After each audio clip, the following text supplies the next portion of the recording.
Today, I want to talk about how APE is still trading on some exchanges. Now, I want to make this perfectly clear. The APE stock should have been delisted, cancelled, stopped, deleted, closed, whatever you want to call it, on Friday. Right now, APE should not exist, but yet some brokerages are still trading it and even borrowing it.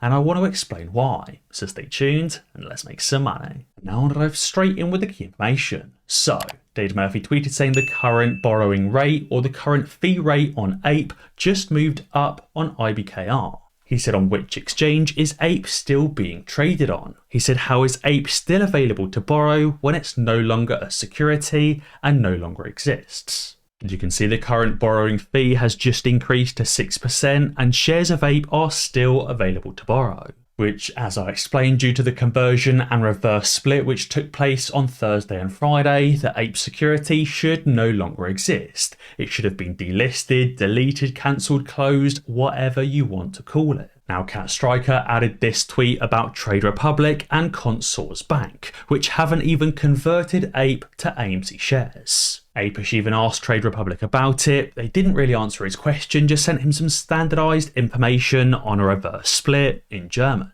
And Brisbo added saying he's been looking across multiple different brokerages and APE is still being traded. It's important to note the difference. APE hasn't been demoted to a different stock exchange like the OTC market or traded on a different exchange elsewhere in the world. The APE security should no longer exist. But yet APE is still being freely traded and borrowed on at least one different exchange between multiple different brokerages. Now, I've kind of covered this before in many previous videos about how shorts and FTDs on AMC can be satisfied by securities of like kind and quantity. aka basically saying that APE shares can be used as AMC locates for AMC short positions, or APE shares can be used to satisfy AMC FTDs. Now, I personally think this alone shouldn't really happen, let alone using a security that doesn't even exist to be AMC's like kind and quantity replacement. But it seems the shorts are desperate to use anything as a like kind and quantity replacement,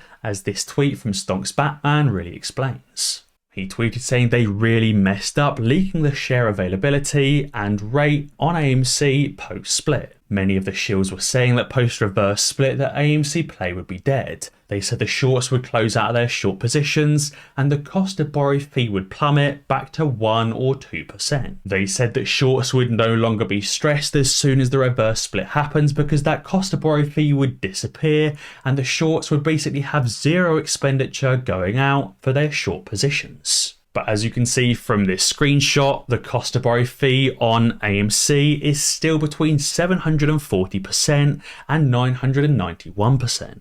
They're also still desperately trying to borrow any shares they possibly can and using up all of those shares pretty much instantaneously. Now, this data is from August 25th, which is the Friday, which is still the day after the reverse split. So it seems even with the reverse split, the shorts are no closer to closing out their short positions and still remain trapped. Now, Stephanie tweeted saying, my opinion on why the shorts attacked AMC extremely hard after the reverse split has everything to do with the settlement AMC shares they will have to pay brokers for. We know specifically for the settlement, any number of shares that you are holding that is not divisible by 7.5 should be paid by the brokers or by the short sellers. Basically saying that as part of this settlement, you cannot receive fractional AMC shares. Any fractions of shares should be paid to you as a cash dividend. And obviously for any shares the shorts have shorted into the market, it's the shorts that are responsible for paying that cash dividend replacement. And she said the shorts knew we would never sell this low, so the reason why they attacked AMC post-reverse split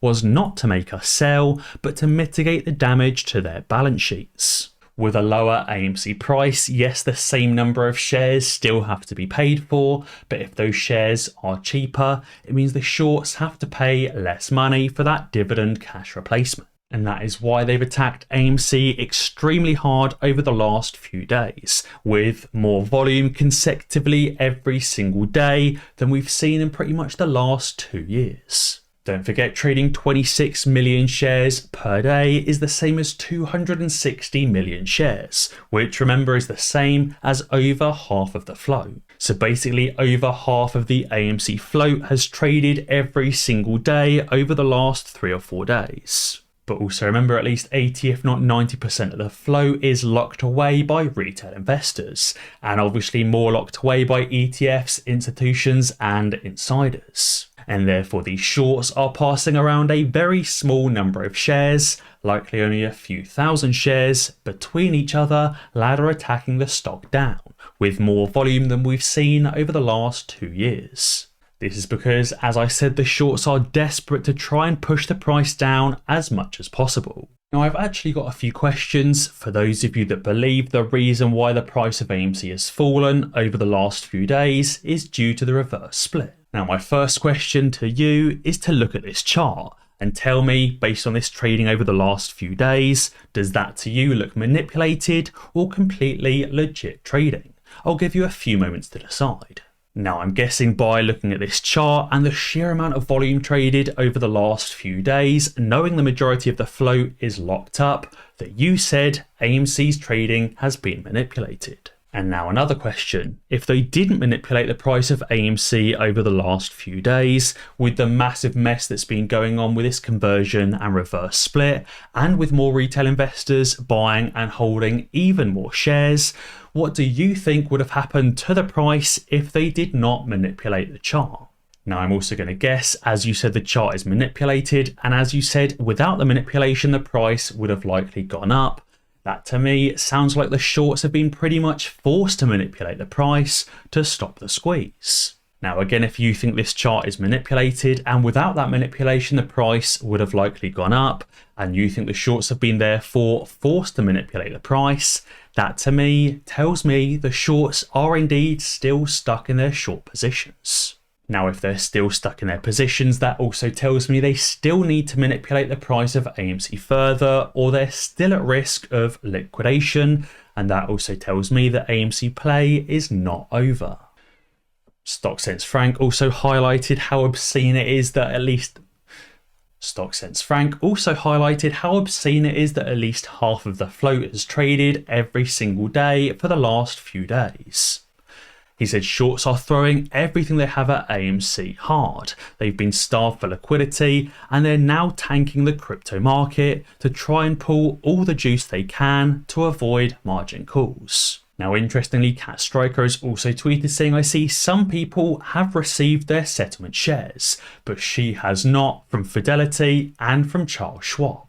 We know some brokers delivered these settlement shares a few days early when they didn't even exist, like Merrill Lynch, but yet some brokers still have not delivered these settlement shares when they should have been delivered today. Again, as I said, it just reinforces the fact this conversion, reverse split and settlement has been an absolute mess. Now, finally, I also wanted to talk about how the shorts are still trying to threaten you to sell your AMC shares. Charles tweeted saying, one thing I would say about the AMC apes. He said they made a huge mistake threatening and harassing family members of people who did nothing more than challenge their absurd investment thesis. Now, I personally do not condone anyone that's been threatening or harassing anyone in this play at all. But he said again that it's criminal what these AMC apes do, and there will be consequences just for buying and holding shares. Which again is just more of those shills and more of those short sellers, not even trying to convince you to sell your shares, but trying to threaten you to sell them instead. And now, speaking of threatening and harassing, which I do not agree with, check out this tweet from Ethan and from the chef Andrew. Now, Ethan leaked his conversation with Adam Aaron and even leaked Adam Aaron's personal phone number, and also made some pretty demanding threats as well. Now, Ethan made some pretty threatening text to Adam Aaron, who replied saying, with you condoning hate speech, I will never knowingly speak with you, only through attorneys or law enforcement should the need ever arise. And again, Ethan replied with more threats saying, Adam, you just made 3.8 million enemies and said that you just flipping robbed us. Any kind of threatening, harassment or doxing should be taken seriously, and personal phone numbers should never ever be leaked. This is what gives the shills and the shorts a bad name, but it's also what causes them to be lumped in with us, the AMC retail investors. But guys, be sure to let me know what you think down in the comments below. And as always guys, be sure to ding that notification bell, because that way you'll be alerted when I upload a new video. Cheers.